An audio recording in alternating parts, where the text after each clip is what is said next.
استاد علی اصغر بهاری به سال 1284 در ناحیه بازار عباس آباد تهران متولد شد. پدرش محمد تقی خان وی را تحت تعلیم مستقیم خود قرار داد و به او طرز نواختن کمانچه را آموخت،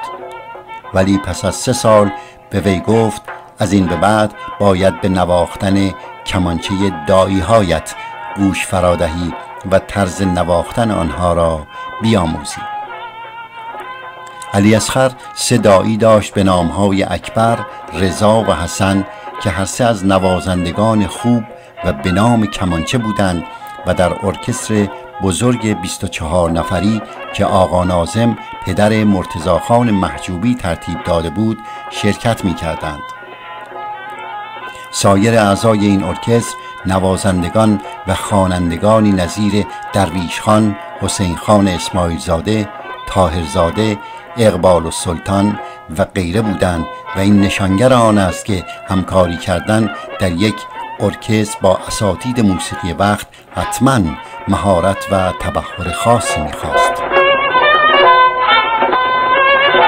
علی اصغر بهاری از دایی‌های خود چیزهایی را که باید بیاموزد آموخت تا اینکه در 18 سالگی همراه با ارکستر ابراهیم خان منصوری در کنسرتی که در یک سالن برپا شده بود شرکت می کند و از همینجا آوازه شهرت بهاری به گوش موسیقیدانان می رسد و او را به نام نوازنده خوب و آگاه به نواختن گوشه های ایرانی می پذیرند. بهاری پس از چندی در مشهد کلاس موسیقی جهت تعلیم می گشاید و 1 سال هم با حبیب سماعی استاد سنتور کار می کند و شاگرد تعلیم می دهند و بعد به تهران می آید و توسط استاد روح الله خالقی به مدرسه موسیقی جهت تعلیم دعوت می شود و در هنرستان شروع به همکاری می نماید. وی با همکاری با مرکز حفظ و اشاعه موسیقی ایران شاگردان خوبی را تربیت کرد که هر کدام همکنون یکی از بهترین نوازندگان کمانچه کشور هستند.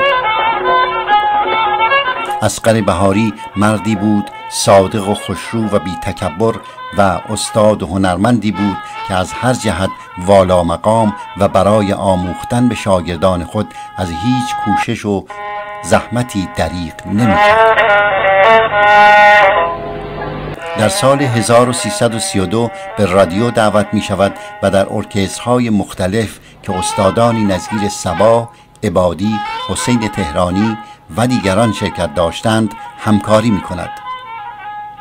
علی اصغر بهاری مدتی نیز در دانشگاه تهران به تعلیم هنرآموزان می پردازد و اولین هنرمندی است که در تلویزیون تکنوازی می کرد و مدت 8 بار به دعوت دولت‌های فرانسه، بلژیک و آلمان جهت اشاعه و شناساندن موسیقی ملی و این ساز اصیل ایرانی به آن ممالک مسافرت کرد.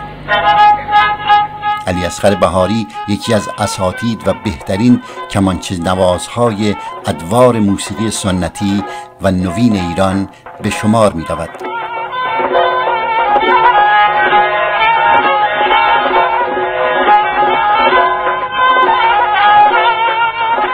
این استاد والا مقام روز دوشنبه 20 خرداد 1374